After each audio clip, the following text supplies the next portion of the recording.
Hi there, friends. Thanks so much for joining us today. I'm Haleigh.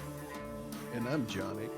And you're listening to Johnny, Haleigh, Day of Fun. Who do we have on today? I don't know. Let's dive into the episode and find out. Well, welcome everyone to another episode of the Johnny Haleigh Day of Fun podcast. I'm Haleigh with my brother Johnny, and today we are joined by Will Savive, horror and true crime author. Hello, Will. Thank you for joining us. Hey, guys. Thank you so much for having me. I appreciate it. First of all, I just want to say it's my birthday weekend, so Happy birthday. Thank you. Thank you so much. So I'm a little over, so I want to apologize to the editor of this fine program in advance. You know what? I think if you're a little bit hungover, that's probably on brand, right? If you're in the horror, true crime realm, I think, a little bit of self-medicating when you're in those subjects is probably, for sure. It's appropriate. It's apropos for sure.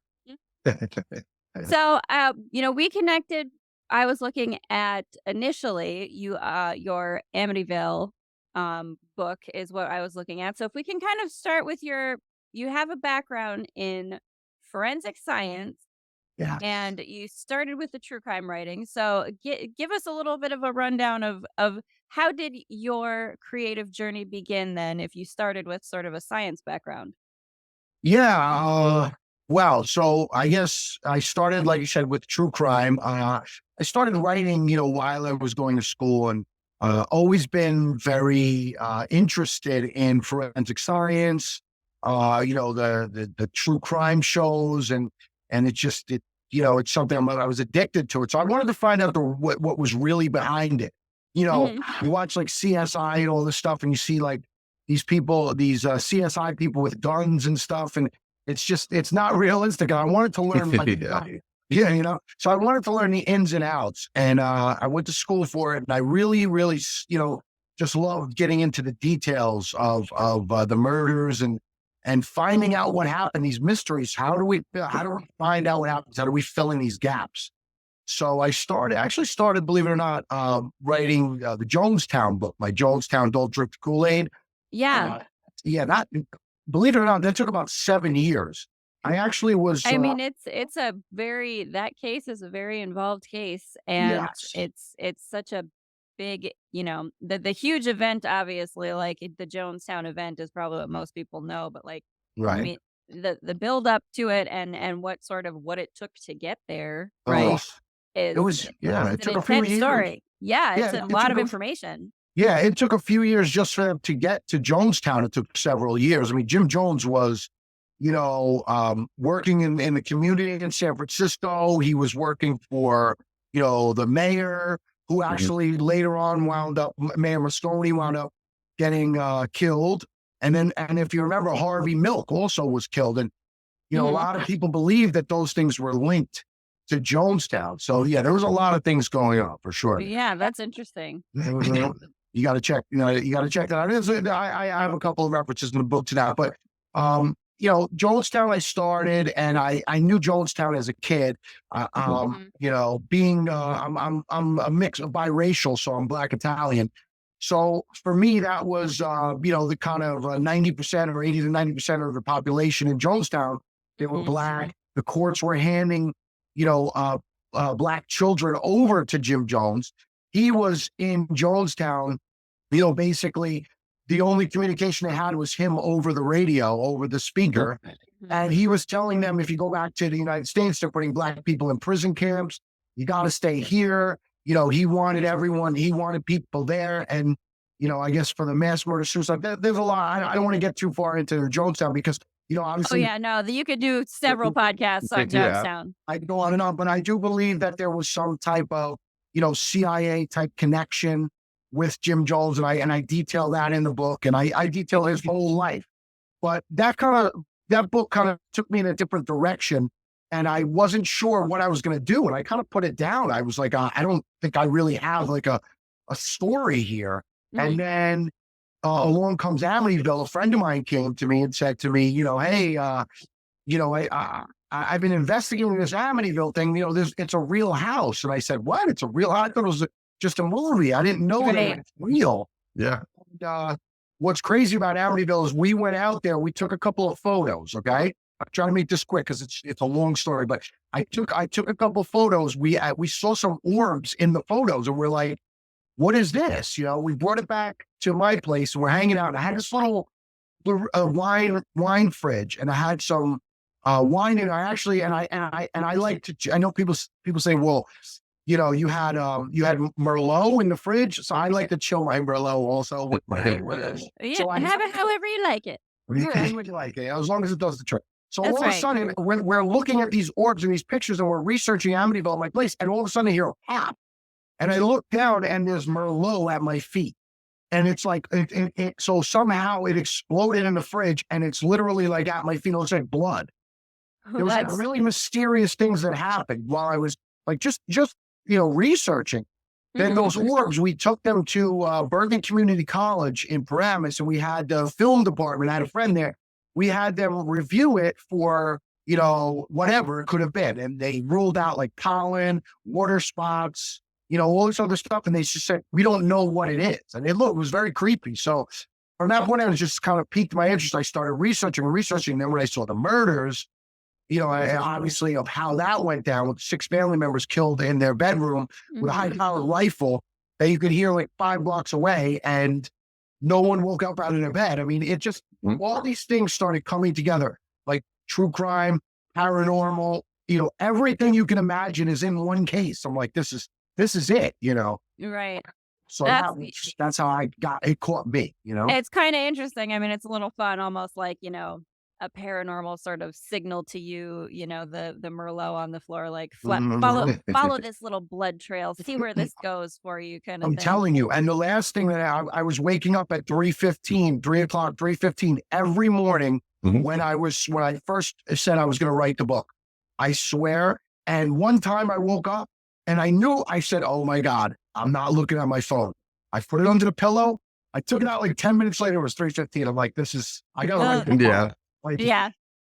that It's really happened. I'm serious. No, I believe you, and I mean, it's interesting how, so I'm also a writer, and I do think that to some degree you're kind of channeling when you start writing, whether you're doing something where you're researching or whether you're writing fiction, like you're connecting to some kind of energy that's kind of Right. driving you forward and nudging you to explore this way, explore that way kind of thing. And it's kind of an interesting exploration when you're a writer. I think that you kind of have to you connect to this story energy in some way, and then you have to follow it where it goes.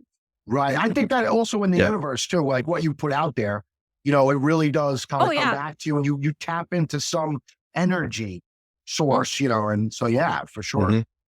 That's really interesting. I love that. So it's kind of like Amity almost sort of found you, right? More than you sort of found Amityville to go after as a story. 100%. I mean, 100%. I was not, that was not on my itinerary of things to write about or anything. And it's great. So over the years, I was able to connect with, a lot of the Amityville people.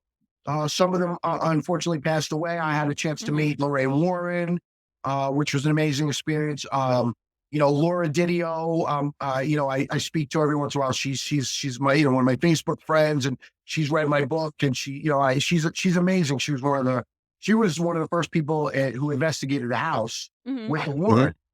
And also, I speak to, the little kid that was actually in the house. I don't know if you know, Yeah. So Christopher Quarantino, we speak every once in a while. So he's, it's pretty cool just to be like kind of a part of that community. And it's obviously unfortunate what happened. I mean, with the family members. I mean, it's terrible tragedy. right. I mean, but it's again, it's tapping into an energy, right? Like it's interesting to kind of explore that, because you kind of have to. Obviously everyone has to decide for themselves what they believe, but I think there's a lot to be said for there being some kind of like other energy, whatever you want to call it, that, attracted not just what happened, like, can you talk maybe a little bit about that? And I do want to touch on your other books and things, but like, I am just really fascinated and interested in like the Amityville story and the murders that happened. Like, it really does kind of seem like there was maybe a very strange energy that would kind of existed, like, maybe before with, like, or Yeah. did you No, I find agree. that? Like, I what agree. would you say you found there? It's a total enigma. I mean, even when I went out there, it was weird. We had a couple things happen. We were investigating it. Basically, we were canvassing the neighborhood, and nobody really wanted to talk about it. And then we went up to this one house, which was close by the house, and they said, you should talk to this guy. He lives like 4 houses down, and he's an older man. His name was Ed Kangasir, and he was like 90 years old. And he's like, he had lived there even before that house was there. Like he's lived there for the original house was moved a Oh, lot, a lot.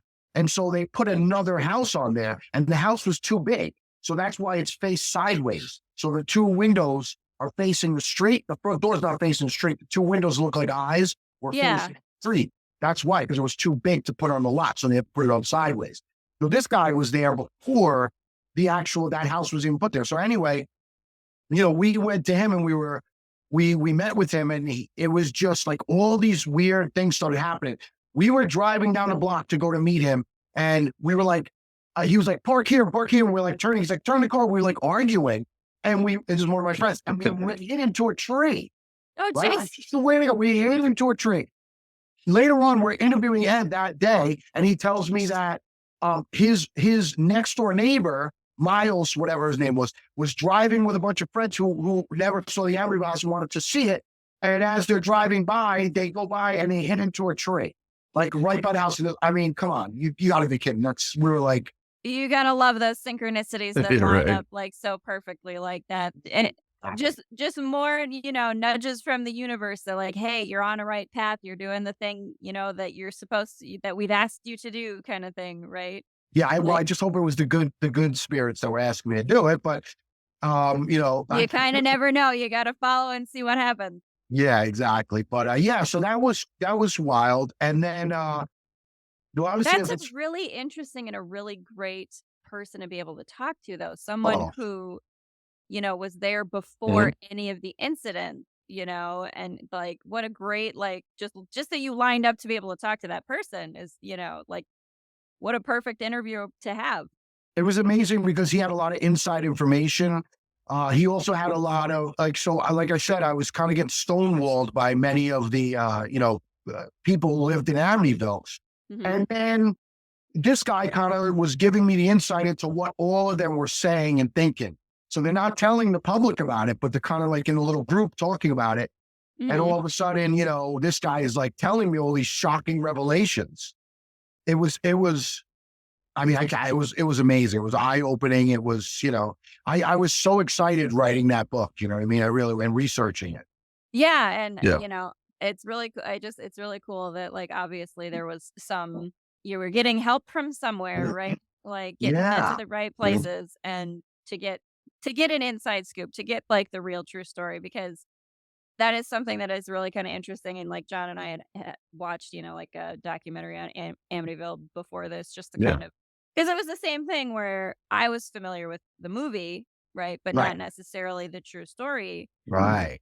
of what had happened, and I mean, there's so much it is controversial, like, there's a Yeah. lot of controversy because Mhm. there's a lot of sort of I don't know if he said, she said's the way you wanna put it, but, you know, because there was so much hype to the movie and to, like, I don't And the it's book, Jay Anson's book, right, the Yeah. book Yeah. and kind of the instant, like, sort of fame or attention, right, that Right. happened with the family that had lived there after the murders, like, I imagine that it's really difficult to get any of them to wanna talk about any of it, right? Yeah. So Chris, we talk every once in a while, like I said, and I did an interview, myself and Laura Didio for a documentary, an Amityville documentary that hasn't come out yet. Oh, And, very cool. yeah, and they had called me, and I became, good friends with the producer as we would go over a lot of the deals. I was the first one they interviewed. And, he would, they had told me that he contacted Chris and Chris didn't want to do the interview. And then myself and Chris were talking and he kind of was thinking about it. And then, but he just didn't want to do it. I mean, I don't know what the fascination is as far as with the family members. I know Joe, the daughter who saw Jody, she has never came out publicly. And I think maybe the other brother maybe said one or two things. Now remember, that was George Lutz's stepkids. So that's why when I say Christopher Quarantino, he was Christopher Lutz. And then but I guess he went back to his original name, his father's name. Well, I imagine there's probably you don't want the notoriety and when you're going about your life, you don't want to necessarily have everywhere you go to be attached to that story and, have everyone ask about it. And because it Yeah. becomes sort of a shadow over you, right? Right. People aren't interested in you. They're interested in this thing Right. that you were interacting or attached to this story, right? Right. And he had said Christopher had basically, he was 7 years old. So what could he really remember? I don't even remember being 7. So you know what I mean? But he said that George, I think he said that he saw like an orb. He had an experience where an orb or some kind of figure was coming at him down the hall. He got really scared. That's really all he remembers from that time. Mhm. That's pretty amazing for him to even say that and remember that. I mean, I think he's been pretty honest about everything. He says, I didn't see anything else that happened, or he didn't remember anything else. So I don't know, Very cool. So Okay. I know you've written a lot of other things. So where is the sort of transition from the Yeah. true crime into the fiction? So I'm a very creative person. I love school. Like my Jonestown and Amityville were kind of written, I sourced everything in the back with a detailed bibliography. It was kind of like a long essay paper for school, like a 300-page, So I kind of, I have a very creative side. I play guitar, I sing, I do all kinds of stuff creatively. I love editing, videos, and I do all kinds of creative stuff. And so it wasn't feeding my creative side, the true crime. Plus, it's very controversial. The topics that I've taken on were very controversial. And by nature, I mean, I didn't want to really be controversial with this. I want to come on wearing a suit jacket with a Rolling Stone shirt. I dig it. I want to just I don't want to be like in a suit and tie all the time and just sitting up, because when you're talking about true murders, you can't sit here and make jokes and all this kind of stuff. It's not, because it's really not funny. I mean, you can if you create that's your brand, right? Like, but I get what you're saying though. Like, if you want to be able to explore those things in a more sort of fun, lighthearted sort of way, you have to. The creative world is where you have to be able to do that. Right.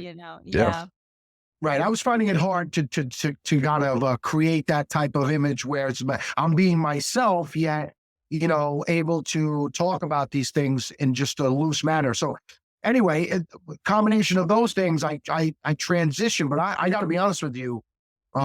Fiction is much harder than nonfiction, writing fiction.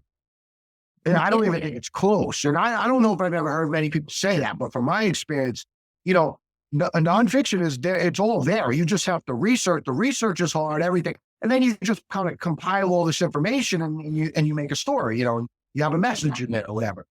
But fiction, you're right. You have to create characters. You have to create a storyline. You have to create everything is you.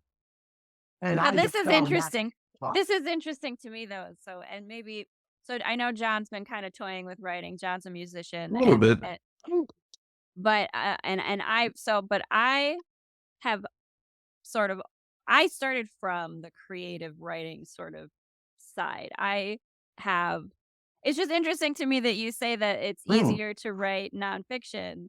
And I wonder if it's just maybe because that's where you started that it's easier. Because for me, it's opposite. Like I struggle with nonfiction. I love reading it. This is interesting maybe. And I don't know.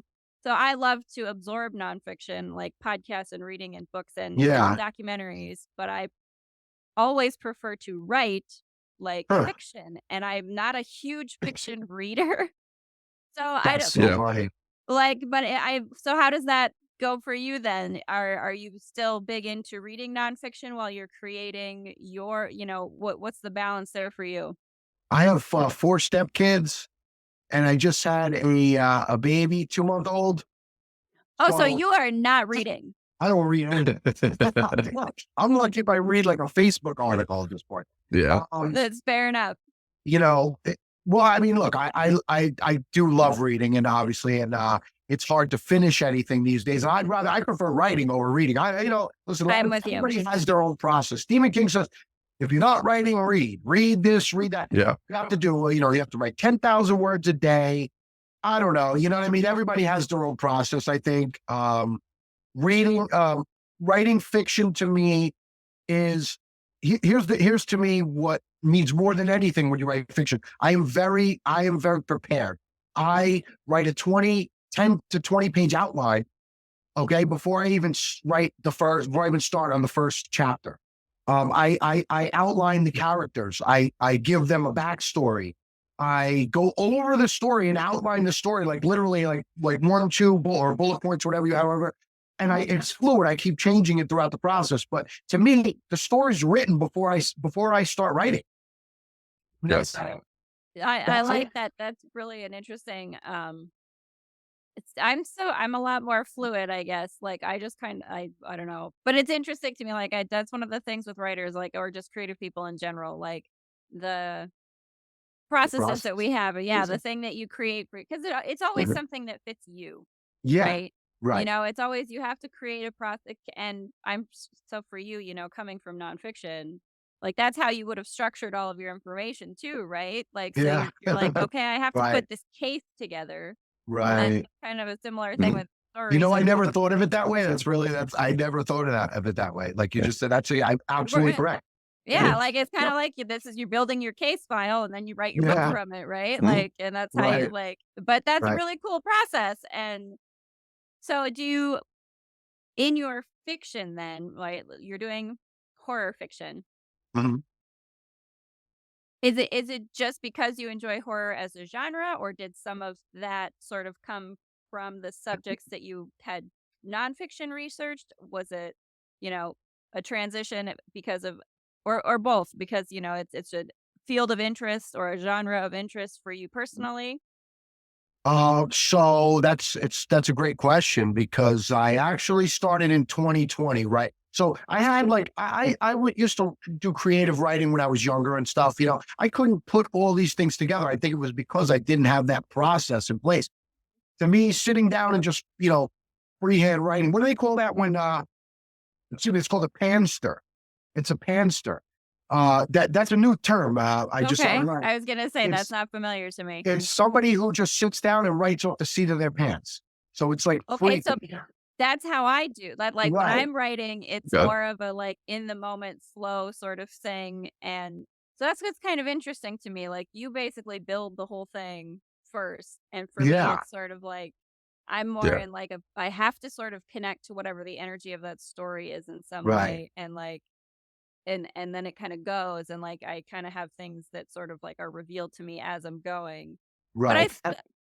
no, It's go funny ahead. because I saw an interview with R.L. Stine and he said his process is he writes the end of the book first and then he goes Yeah. backwards and tries to fool people, all along the way and trick people. I just thought that was really, really cool. But Yeah. I not love my that, thing. and that's so funny. I was just thinking the other day about Goosebumps books that like I used to read R.L. Stine all the time, and I Love was him. that person that I always would read the last page of the book first. Like I was that person Yeah. because I wanted to be excited about how I got there, right? Like, Right. and it was Yeah. that's kind of what it was. It was like, okay, now I know. Like, oh, what? How do we get there? So Right. that's interesting that that's the way that he wrote it, was to start with Right. the end. I love that. Very cool. Can't do that with my books, or else there's no use in reading the rest because Yeah. I guess my MO would be character development, storyline, and the big twist. Okay. If you can figure out where this is going, even by like the last chapter, I didn't do my job. That's what I feel like as a horror author. I want you to be completely surprised of who did it, what's happening, except what you just read. You didn't even know what was going on. Like that's one of my books, Nomad Station. Mhm. That's So you want you're like an aspect of suspense with it. Of course. I want Yeah. action, adventure, suspense. kind of try to put everything into one. I like the psychological aspect of it. I love, psychological horror. I don't want to just, you know, have it gory and bloody. I want it to be you to be scared. I want you to be more scared when the person is being stalked than when they get caught. You know what I mean? Yeah. Yeah, I mean, it's kind of like I think that that's an important thing to keep in mind with horror because I think of things like what comes to mind for me is Jeepers Creepers, that movie. Yeah. Like, Yeah. as soon as you saw the Classic. Jeepers Creepers monster, right? Yeah. There was it was like, "Okay, well, I know it's a big reveal, but I'm less scared now because I've seen it." Right. Right. Right? And so, like, Right. Of there's a course. kind of a fine line there that you have to follow, and, so, Right. like, what I mean, not to say that horror as a genre doesn't have its place for, like, I love monster movies and, like, Yeah. slasher Yeah. Of movies. course. Of course. It's just preference. That's all. Right, but, Mhm. like, the psychological element, like, when you can really get inside someone's head and have them freaking themselves out, Right. right? Like, Right. that's fun to play with too, though, and Yeah. Like that's what's in that Mel Gibson movie? Where he did with M. Light Shyamalan, whatever. Signs. Yeah, like I mean, Yep. I thought that was a little too much because I got to wait 2 hours to Mhm. but still, I got to be honest. I mean, I'm saying that, but it was amazing. Like when they were banging on the door, you were like, "What is on the other side of that door?" I mean, you only got Mhm. Mhm. like a tiny look at the alien, but you were just scared the whole movie. Like I was petrified. You know what I Yeah. mean? Well, Well oh, go ahead. like a movie that gave me that feeling wasn't even a horror movie. Have you ever seen the movie Prisoners? Mm. It's Maybe. it's got is it it's got Jake Gyllenhaal. He's a policeman. It's about an abduction. Was that with I did see I don't why can't I remember like too much of it, but that was a great movie. I remember. Yeah, that's one of my favorite movies from like the last 10 years. I love that movie, but it's like that gave me that feeling. What is going on? Anything. Yeah, I love yeah. that feeling. Was that where you had the 911 call or something? It was it was where these kids got abducted and then they were brainwashed with LSD. Oh, I didn't And see that. then I have to see that. yeah, and then they these parents that abducted them talked them into abducting other children. Oh my goodness. And then they try to That's brainwash them with LSD. Okay, so we're basically talking about links to Jonestown at this point. Somewhat. It's very cultish too. It's very they Yeah. use like and the way to escape this house is you have to finish a book of mazes that they put together, and the whole thing is built around this maze. Wow. It's a weird watch, but Sounds yeah, if you intense. haven't seen it, it's one of the best movies I've ever seen. In probably the last 10. I have to check that out. But that was that was Patty Hearst. Remember Patty Hearst? I don't know. Yep. Yep. Yeah, well, Mhm. that's well, they so the guy, I guess his name was Sink or whatever they called him. He was in jail, and he said that the CIA were doing like torture techniques on him, Yep. and they basically were giving him LSD and mescaline and all that stuff, and then they kind of like conditioned him to do these things, and he said, "I can do this on the outside." He told one of his prison mates, and then he went out and kidnapped Patty Hearst, kept her in a closet, and then had her, robbing banks. Yeah. So it was very, yeah, I did. And that was linked. A lot of that's linked to Jonestown because that was Congressman Ryan, who was the first Mhm. congressman killed in the line of duty, U.S. Congressman, in Fort Kaytuma, Jonestown, Yep. right? And he was actually investigating the Patty Hearst. He was like one of the main investigators of that. Yeah, Interesting. yeah, he was investigating. So he was investigating Congressman Ryan, the CIA's, basically experiments, the covert Yeah. experiments they had, and he had actually made an amendment, the Hughes Ryan Amendment, because he thought that he wanted them to come to Congress with everything. They had to come with all these secret, experiments they were doing, and So was that that was attached actually to, like, the purged. Well, MK just so you like know, that was purged. At the end, after Jonestown happened and everything happened, the Hughes Amendment Ryan just got completely purged from record. Okay. Weird. So anyway, that is I mean, I don't know how much you since you're fiction writing, I don't know how much you wanna do the research and that sort of investigation intensity stuff, but, I mean, that's sort of its own rabbit hole to go down, right? The oh idea of, yeah, like, the MK Ultra stuff and the connections to, like, other bigger happenings like Jonestown and, things that this is something that I don't know if you're familiar with In my Jonestown book, I do a whole chapter at MK Ultra, and it's connect. And then do you? the next chapter is a connection to Jonestown. Absolutely, 100%. That's so I was just like the other day talking to someone about this. It's the ergot outbreak that happened in France, right? And all these people Right. like danced until they died kind of thing. And there was like this something I want to say that it was something that happened maybe in the 40s, 50s, or 60s, that there was some similar situation that they thought there Huh. was like another ergot sort of outbreak in the grains, but there was also I don't know if you want to call it a conspiracy theory, rumor, what have you, that Right. it was actually part of the CIA MK Ultra stuff that they purposefully Ooh. released, like because To ergot throw is people off the trail. because Haleigh? ergot is where you get LSD from, right? LSD is Right. derived from ergot.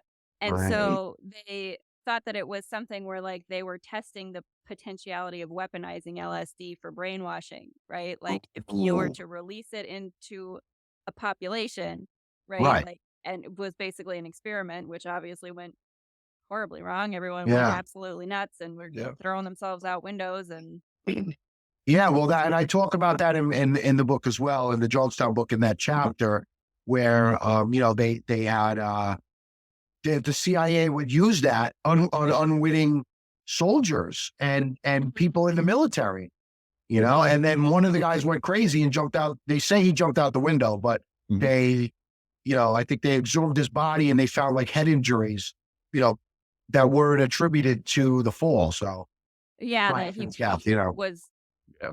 either being abused or abusing himself out of whatever was happening. I mean, that all of that stuff again is like that's such a deep dive you could yeah, it go is. It into is. in and of itself. That's so interesting. Right. I But love that stuff, but yeah. For so sure. all of oh, go ahead. I was gonna say, as a writer, I was gonna ask you a question, but this Sure. is probably a question for both of you. Like, as far as subjects, you write about Jonestown and then Amityville Horror. So it's like, with the aspect of the paranormal and like the true crime, how do you dig your claws into something and really sit down and look at it? Because everyone's got a ghost story, and there's you got Jonestown, you got Heaven's Gate, you got all these cults and stuff like that. Yeah. How do you figure something out or find passion in something that you really sit down and dig into it? Like, because you could pick a different thing every week. How do you sit Yeah, down with right. one thing and just really dig into it? Yeah. Well, like I said, for me, Jonestown, it was the racial aspect. It was something that he was having. He would have the black people and the white people. They had to like, uh, you know, bunk together. But even if they had a wife or whatever, they couldn't sleep with their wife. They had to like. He was commingling. He was doing all these weird kind of things, and I don't know. Mhm. That to me, there was definitely a racial aspect to it. Amityville was just, to me, it had. Where as a kid watching Amityville, I Mhm. couldn't sleep for Yep. like months. You know what I mean? Yeah. Flies in the window. I mean, that was really traumatic. So that I love it.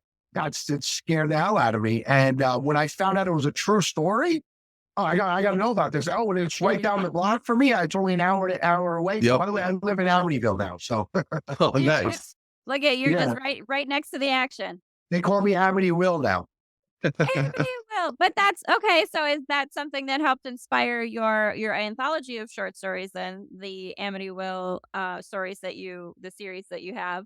Yeah. Wh- Well, How, just for the how record, does I just that want to fit say this. together? I just want to say this that you talk about, like you just said before, about the universe bringing you. Hmm. My wife. I met my wife down in Atlantic City. She lived in Amityville. I wrote the Amityville book. Here we are. We get married. I'm glad I moved to Amityville. I mean, you can't even make this up, man. You I can't make this love up. it. No, Okay? you can't. That's so good though. That's so fun. Mhm. It's nuts. So the transition came. It was right at, I was actually trying to write. I wanted to write a crime novel. Like I was in I was in true crime. Hey, let me just make up a crime, whatever. Hmm.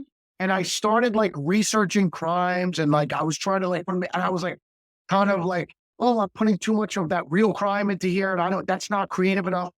I didn't want to have to refer to anything. And Hmm. then I went and saw a movie it was like the first thing I did after 2020 in the summer. We went to a drive-in movie theater. And Okay. I saw uh what's that movie with there was like four people. Oh God, I can't remember. It's a really good movie. And I'm like, I can do that. Like I can write that. Like, why am I not writing that? And I'm a huge horror fan. I never thought of writing horror. And then I'm like, I can do that. So I went home and I outlined a story called The Whistling Man. Mhm. And I worked on it for a while and then I kind of put it down. And then once I just remember uh one day I had like 2 or 3 chapters and it was good. And then I just was like, zoom. And I wrote like the rest of the book in like a month. And I'm like, wow, maybe I have something here. And it was very similar to me. It was like kind of like it was based on four Americans abroad who Mhm. went, and there was a cursed land. It was like not there was no it was abandoned, no lights or anything. And the guy he inherited property down there, and he wanted to buy this property also. So they went there because there was the whole thing with the mine and everything and whatever. So obviously you could see how that goes. But it was based a lot about like on Halloween. I'm a huge Halloween fan. So a Okay. lot of the stalking was similar to like with the way it is in Halloween. And then right as I was finishing that, I think I did Nomad Station. I started Nomad Station before I was even done with that book. And it was kind of like, wow, this is just flowing. It was just coming out of me. Nomad Station is a woman who takes a train ride, and she takes a subway every day. She's riding, to work. And then all of a sudden one day she's like, where am I? And it's going really, really fast. And then she winds up at Nomad Station. No one's there. And she's on the phone with her sister half the time trying to figure out how to get home. Weird things start happening, et cetera, et cetera. That book won audio book. It won Mhm. a best paranormal audio book of 2022 by It's audio. not that Yeah, that was like that's amazing. so cool. But like I love to hear that story because I just love that it's something that like flowed. It was you didn't it wasn't a like I had to try to force myself to do it. It was like Mhm. that creativity was just rolling, Yeah, and that's the thing that does end up becoming a success and working, right? Like if you can follow that flow. But I love it that it's kind of like, again, like, the universe revealing to you as you go along, like, follow these little threads of this true crime stuff. And then, like, you were like horror, like, go mix this together and yeah. you can create like worlds of your own kind of thing. It's like the story's already there, and the universe just reveals it to you almost. You know what I mean? No, it really Yeah. is. And I think that's kind of a fun, like, element sometimes, especially because, like, what is that word when you just sit and write? It's that you Oh, learn. panster. Handster. Yep. Because that is yeah, but that's kinda how it goes for me, and, like, I've been sitting and writing before where a character sort of personality element or back Manifests. right, like, just and, like, the information about the character will just come to me, and I'll be like, "Oh, that's Yeah. great. Mhm. That's fantastic that that's who you are," Did I write that, or did that just somebody or just whispered in my ear? Yeah. right? There's Yeah, so much like, I love that element to it, though, like, there's almost absolutely. something kind of paranormal and fun in that process, right? Yeah, yeah, Like, yeah. there's that kind of energy of mystery and, like, is this all just my mind or am I getting some information from somewhere? Right, Like, Yeah. right. that kind of it's a fun little game to play And when you're writing. yeah, absolutely. And I lived in the woods at that time when I wrote six books. Five of them I lived in the woods, and they were I mean, I was like scared every night. I was up till I five was in the gonna morning. say, so There was you were no, living in the place where you're watching and waiting for the axe murderer or Yeah, I was gonna body. say you took a very old school approach to writing. I thought somebody was gonna kill me out there. There was bears out there. There was everything. I seriously, it was scary, but You're it was just a really cool experience. getting yourself into the right energy to be writing, so get yourself good and scared and you can write the scary stuff. Yeah, and it's Yep. really important, like your workstation, kind of where you set up your office, whatever you want to call it. I mean, I think it's really important, for writing because it kind of things flow from that. It's like you kind of manifest, you create your own, energy. And I had like skeletons and like head, like fake Yeah. heads. I was gonna say I That's a saw little on too your far, but website. So no, some of the photos that you have on your website, I do think they're really fun. Like you have the skeleton writing at the laptop thing, and you kind of and just have to, you get into it. If you're really into it, you're into it, And I Right. love Create your environment. I have like 5 boxes of like horror masks. You know what I mean? Like I made my family all put the horror masks on for Christmas. Like we took a Christmas picture and they're like, Yeah. this is not even Halloween. I'm like, just put the mask on. But they're cool. They play. Hey, that's nice when you get your family will play the game with you a little bit. I did Yeah, see they're that cool. too. I did like that, the Merry Christmas where you have everybody Thank snap. you. Like that was really fun. Yeah. Yeah, it was cool. It was fun. So like when you write in the woods and at home, how do you differ as far as like, because you got to have a way to get over writer's block, and you have to have sort of like a system that you do before writing to get yourself Right. like a lot of people say they'll like, if people smoke, they'll sit down with a cigarette and they'll smoke, or they'll smoke while they write, or have a Yeah. cup of tea or something. How does that differ if you're in the woods? Yeah, do you versus have any if you're at little home? yeah, what are your little things that you use to kind of get yourself into Yeah. the flow? Well, it's 'Cause you're- definitely bourbon has to have bourbon. There's no, I'm serious. Okay. I'm not even kidding. Like, Yeah. but the key is you have to write before as you're that high, like the kind of, but you can't get too drunk. Yeah. So it's like, Yeah. you got a limited space here. You can't go down either. Cause then you're tired. So yeah, that's a whole other thing. But like you just said, the writer's block, it's funny that you said Yeah. that because to me, being a pantser, I don't know how you don't get writer's block. I can't get writer's block because I'm like, okay, here's all the scenes are already done. Yep. So now I'm like, write this scene. I kind of like compartmentalize the whole book and write this scene, And I refer to other scenes. Like there's obviously, and I try to, use foreshadowing and all that kind of stuff. But then also, remembering little clues that you had here that bring you on, that come up later in the writing process. You know what I mean? So Yeah. there's no writer's block for me whatsoever, because the only block I would have would be, where do I go with the story next? It's not, you know what I mean? It's not the actual writing part. It's like, okay, the killer did this now, but how does he get to here? You know what I mean? I want to get it to this point. How do I get it there? So it's just those little details you got to work out, but there's no block, I couldn't write like that. I could never write Pantser because I would just stop and go, every 2 seconds I'd have to be kind of, I don't know where the story's going. Like, how could I not know where this is going? Yeah. You take a very investigative approach to it. It's a different style. It's just a different putting style. it together in your head. Okay. Yeah. Yeah, for sure. That's I don't know, that is it's funny how that works when you sort of envy other writers or creatives, the process that they have, right?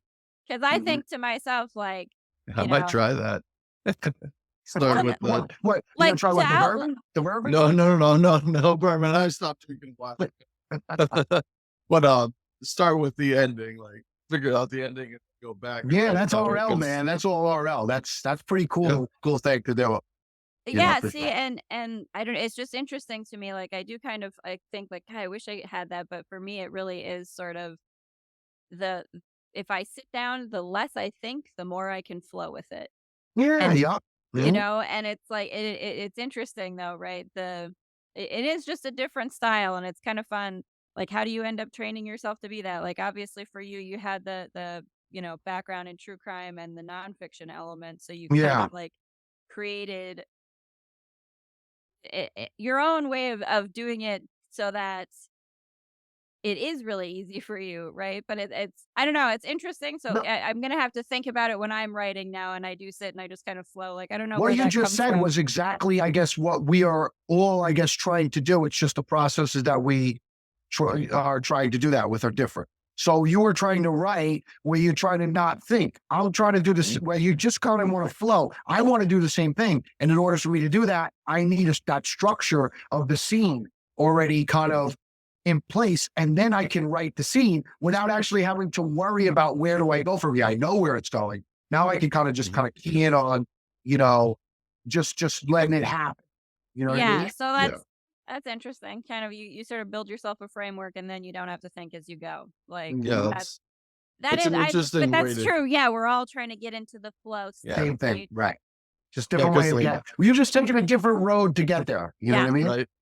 Because like some of the stories that I have in my head that I'm trying to write down, I've shared with Haleigh that like I have to come to a conclusion. It has to go somewhere. So Has like to. if I start it with that somewhere and then go back, that might be a better way of going about it. Because Yeah. like right now, I'm writing a story from the point of view of a guy that got captured, like in a time by people that he doesn't understand what they're saying. Oh, I love it. So he's trying to figure out how does he appease them by action. You know what I mean? Like when they tell him to do something and he doesn't know how to do it, they like beat him. How does he get around that?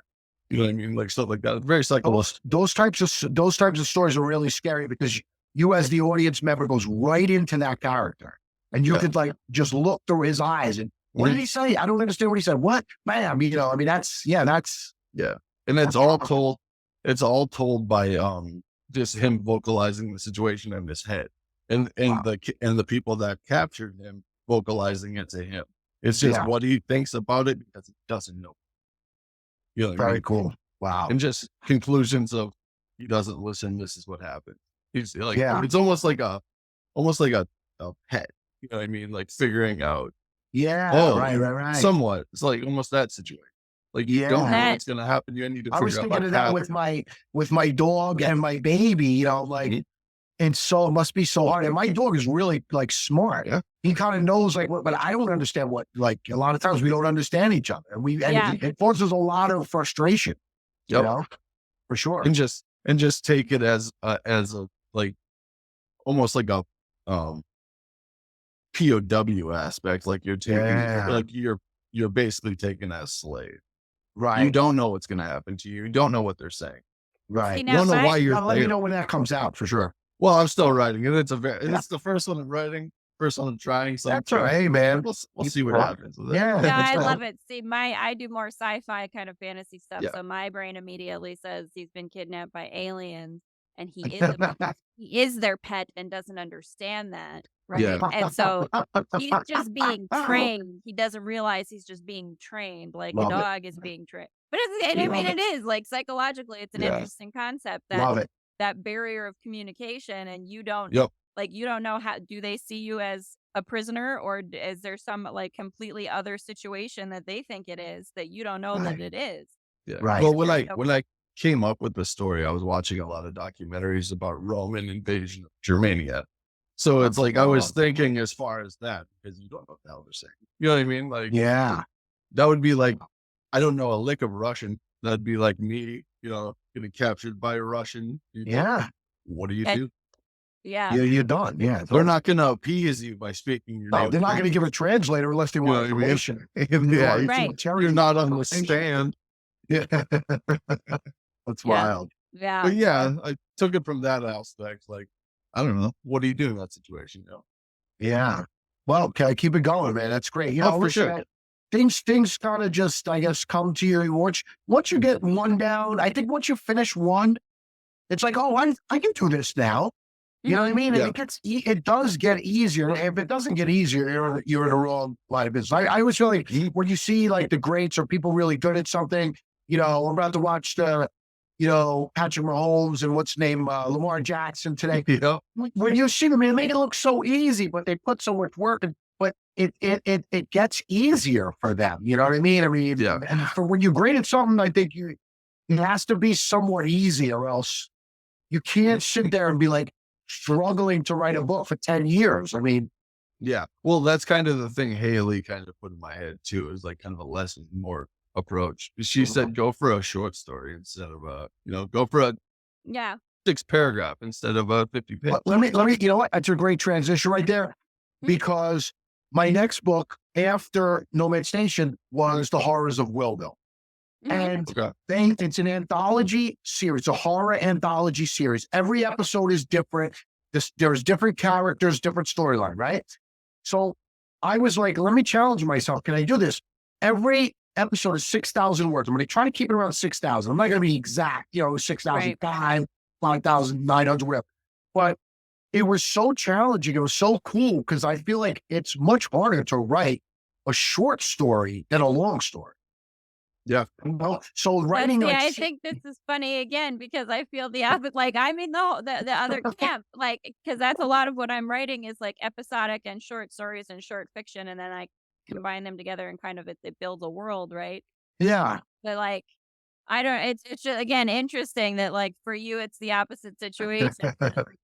condensing it into short form is harder than doing the long form. Yeah. It was Like, harder because like longer you could just say, okay, I'm sitting there struggling because I want to say more because to describe a situation, you need a lot of words. Hey, the guy had a hat on with glasses and a beard. Yeah, I don't.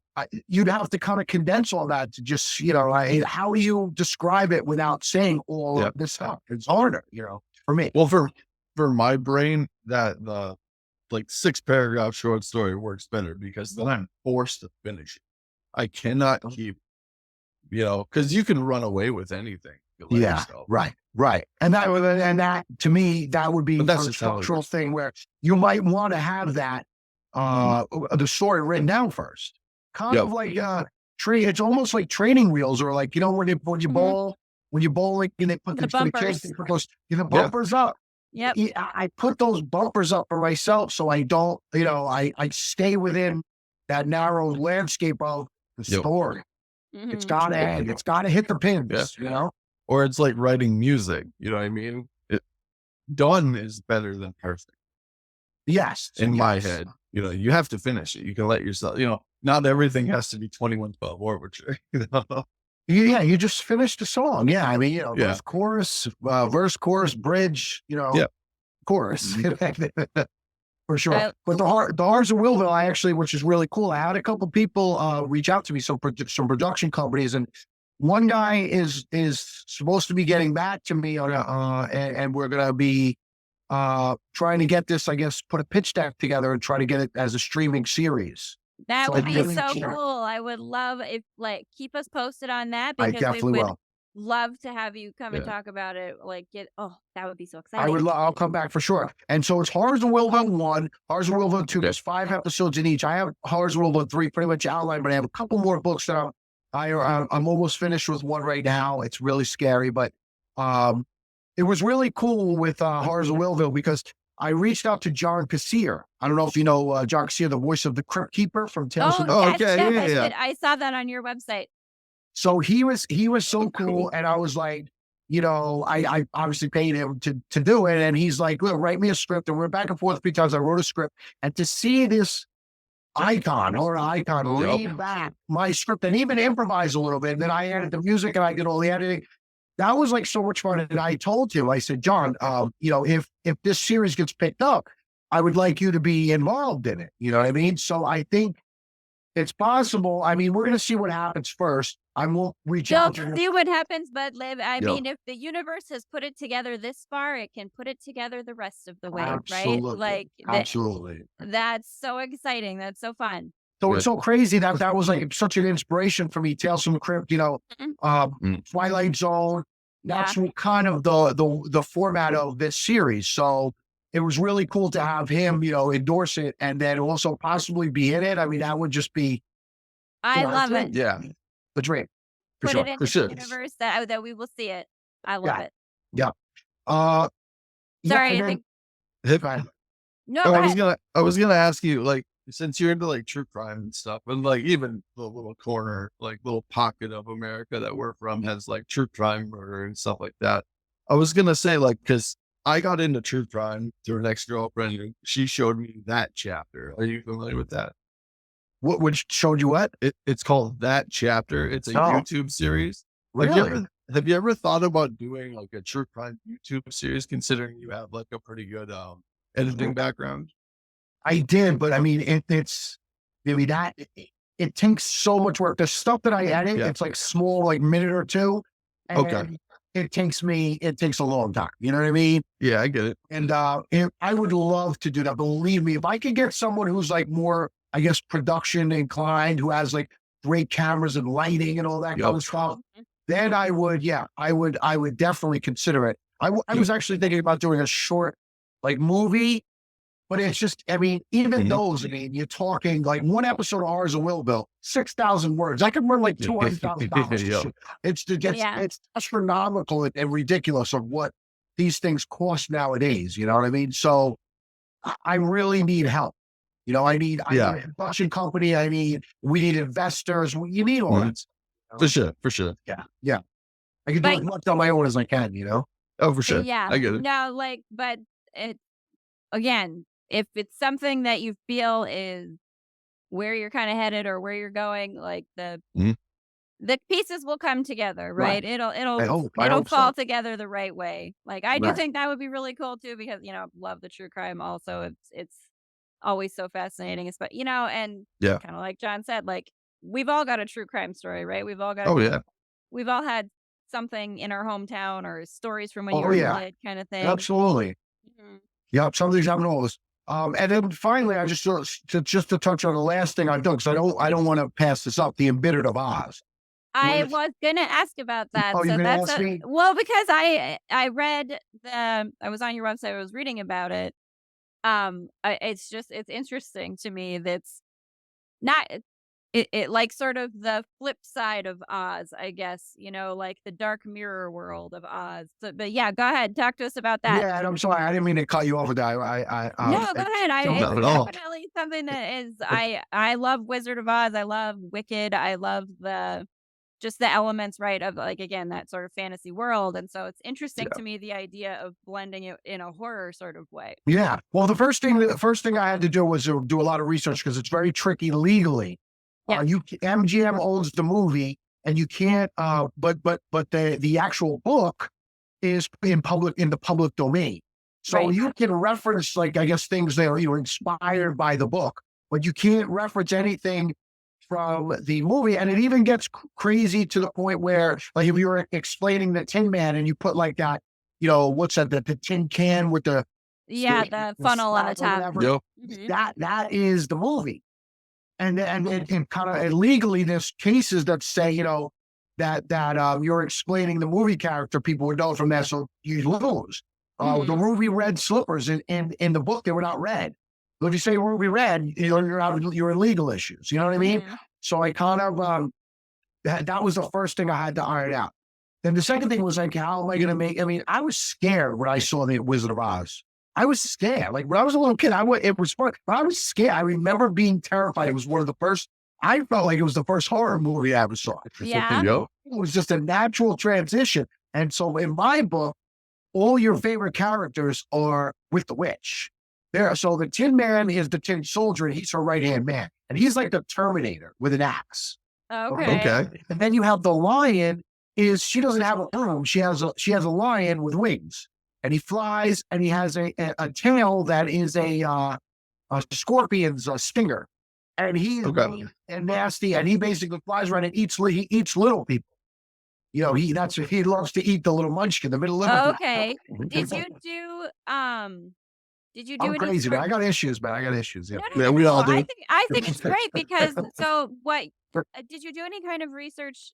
I mean, obviously you're doing the research into Oz, and I think that's really great that you have the background, your nonfiction investigative background Right. definitely would have helped you to it, research the things that you couldn't do, right? So that you could write this story, like drawing on that, like it again, the universe gave you that little knowledge bit so that you would be Mhm. able to write this and avoid the copyright issues, right? And be able to Right. like integrate that world.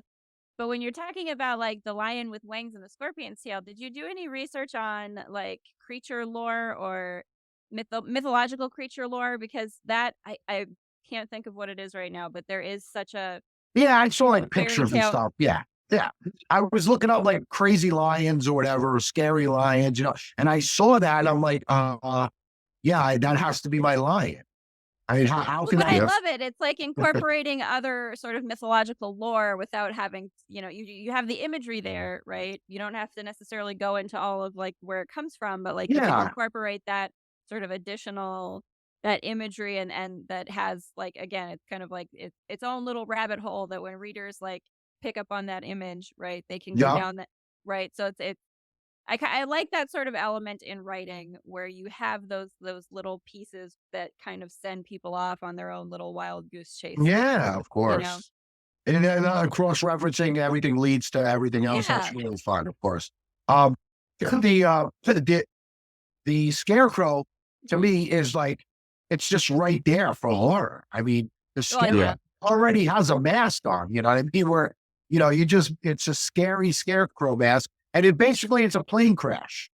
So that's how it happens. And it's not a house that goes; it's a plane crash.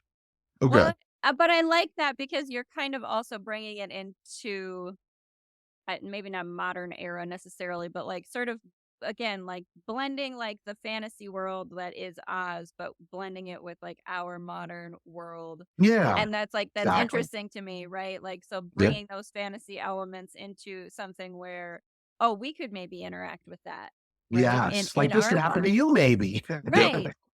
Like I want Bermuda Triangle everybody to kind of. think. I want everyone to be scared, and I want everyone to be able to put themselves in the position of the person or the protagonist or whoever is getting chased. I want them to feel like they're running from Yeah. Yeah. that. And yeah, of course. I mean, anybody could get on a plane, anybody could get on a subway train and wind up at Nomad Station, Mhm. Mhm. or you can wind up in Oz. Right. Yeah. But I mean You know? I do love that element, that sort of like everyday life and your everyday autopilot like could suddenly be shifted into something just like Yeah, magical, paranormal, just right, horrific, right? And it kind of gives you that element of like that's how you can relate or attach to it as the reader, as the audience member, right. so Mhm. that you really are in it with the character. And I do really, Absolutely. like I love that when you can do that with bringing the fantasy elements together and really embody that. Right. Absolutely. Yep. I love that. That's so cool. And For so sure. that one is out as an is it a audiobook right now? That one is The Embittered of Oz. I love the cover, by the way. thank you, thank you. Not only is it all my books are audiobooks, Mhm. Okay. and all my books are in all formats. Ronnie Rollins, he's an English voiceover actor.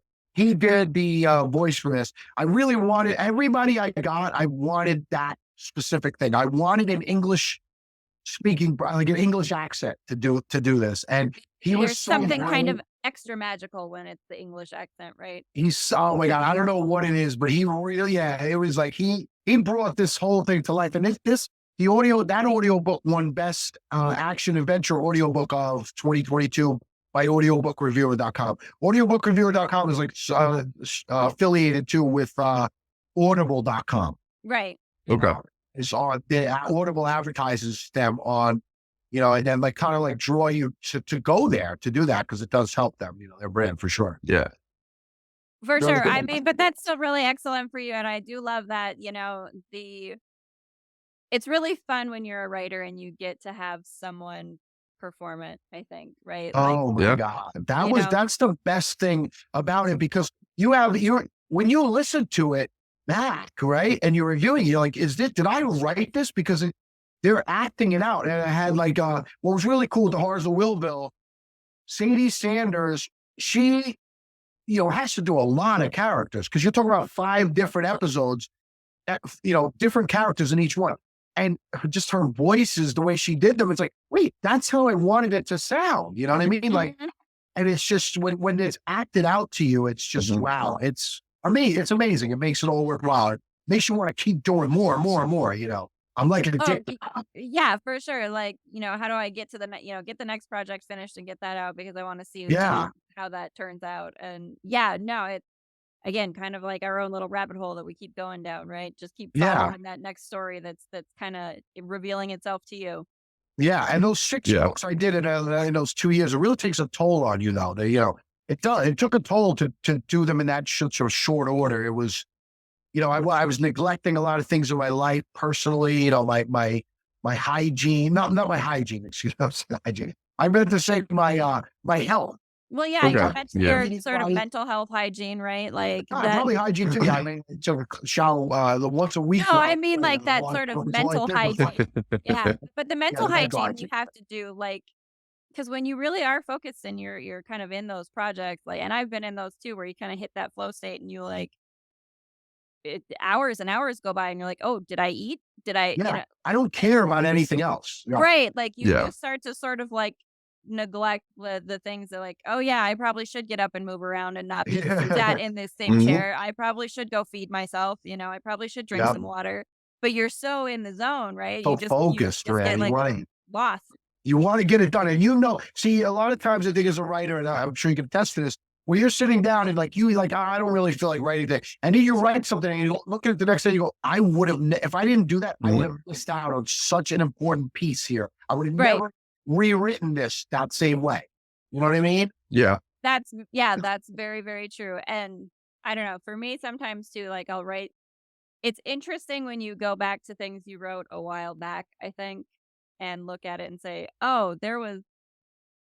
It's kind of like you say where you say like, "Oh, did I write that?" But there's also sometimes an element of, "Oh, something was definitely talking to me in the space that I was in." It's like there's messages in this for me. Mhm. Yeah. Like there's Yep. definitely something in here that was like that I was trying to figure out for myself, that I was trying to sort of like the solutions are there and it's like there's messages for me specifically in what's coming out too. And that's kind of, Yeah. that's always kind of fun. Absolutely. Absolutely. Yeah. It's great. I I was going love to it. say So, one, go ahead. one, one practice that I stopped doing, I should pick it up again, is I used to walk around with those little pen pads or whatever, those Oh, little pocket pads. Okay. You'd be fab. surprised how helpful it is to have just a pad to pull out and write stuff because you see stuff. I used to just, sit in my car and just look what I could see, write different. You see something awkward, write it down. You know what I mean? Like, I think, I use my cell phone and I text myself. Oh, yeah, for sure. I'm telling you, man, it's a savior. yeah, I will be like, I just thought of something, blah, blah, blah, and I'll write a whole scene down and text it to myself and then forget about it and come back later. What did I say I was going to do? Oh my God, that was great. I would Yeah. have, yeah, yeah. I have a terrible memory. So yeah, me too. why I'm a writer, I guess. I have to write everything down. I really I do. that When I Yep. that's where we when I- match up 100%. that's I where am we're like, 100. I know 100%. Everything must be. I have notebooks Yeah, everywhere, and I'm this like I have a notebook in my purse, and I have like little because the second I think of something, I'm like, you better write that down. You are gonna forget. So Yeah. like I am yeah, absolutely like that, just constantly. And I do this like I will send myself stuff on like Facebook Messenger, like mhm, so like I'm like because I'm like okay, I know I won't delete Right. that. It'll just kind of Right. stay in the yeah, cloud sort of thing.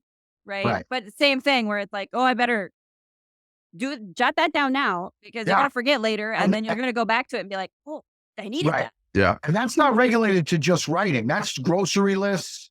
Uh-huh. Oh, yeah, yeah, I have to write a grocery list. If I could say 20 yeah, things, and if I don't write them down, I'm coming home with two. Oh yes, no, that's Well, 100.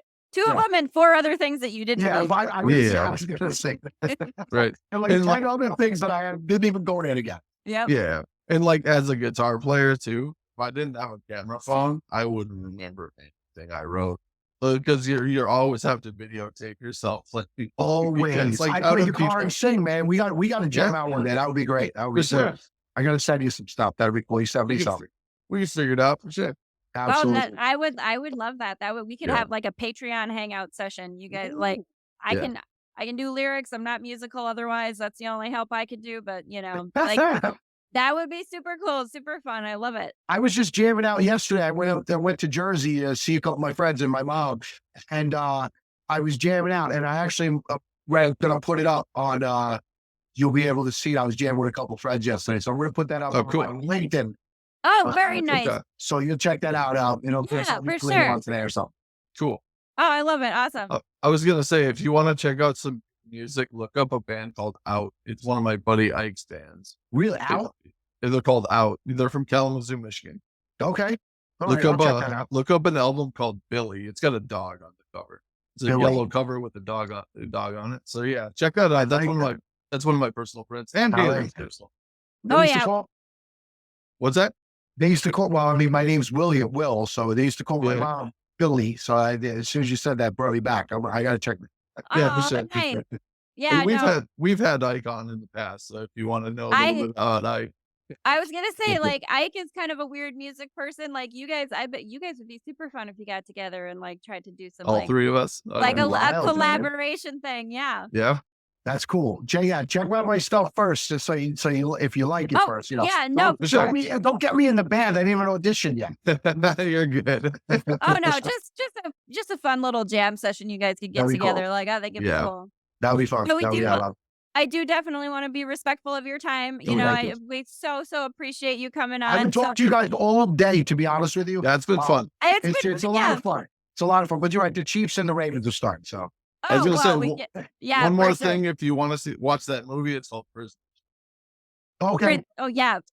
I'm gonna probably follow up with you guys on some. Well, once I get this back, if some of this is edited out, I definitely want to go back and reference some of this because we've talked about a lot of things. And again, with my memory, I have not been writing it down. So this is my write down right here. This is your record. Don't worry about it. We'll share it all out for you. So, but do before we go, let people know where they can find you if they want to find all your stuff. Yeah, you can find me at willsavive.com. It's Will SAVIVE.com. All my stuff's there. This interview will be there. All my books, links to where to buy them from Amazon, Barnes and Noble, whatever. And we will definitely put that. We'll link that in the description below. So yes, do check it out. I love your website already. I'm already super interested in the Oz story. So I think yes, the Embittered of Oz. I love the cover art, and I love sort of the idea of revisiting a very much classic that everyone's familiar with, right? But I'm going to send you both a copy of it if you like. I'll send you an audio book. Oh, awesome. No, Yeah, I I'll love send that. them an email. You can check them out. Oh, Awesome. I love that. Yes, 100%. Thank you so much, Will Savive, for joining us today. This has been so much fun. We absolutely have to have you back, and do keep us posted, please. If you get rocking and rolling on a series, we can help you promote. We would so love to have you back to talk. We'll stay in touch. This business about networking, connections. You know what I mean? Cool people having great conversations like this. So that definitely we'll do this again. Yeah, anything we come out with, I'd love to see it. So. Yes, thank you so much. 100%. Thank you so much for joining us. Awesome. Thank you. Appreciate it. Yeah, thank you. Thanks so much for listening, y'all. Hope you enjoyed our guest. I've been Haleigh. And I've been Johnny. And you've been listening to Johnny Haleigh, Day of Fun. Check us out on Patreon, patreon.com/JohnnyHaleighDOF. Email us at JohnnyHaleighDOF@gmail.com. And follow us on TikTok, Johnny Haleigh DOF, and on Instagram. And if you have any hate mail, do send it. We would love to read it on the podcast. Right, Johnny? For sure. Absolutely. Thanks again for listening, y'all. Peace. Special thanks to the Parapost Network for the support of their community. Check out all the great podcasts on the Parapost Network on Facebook.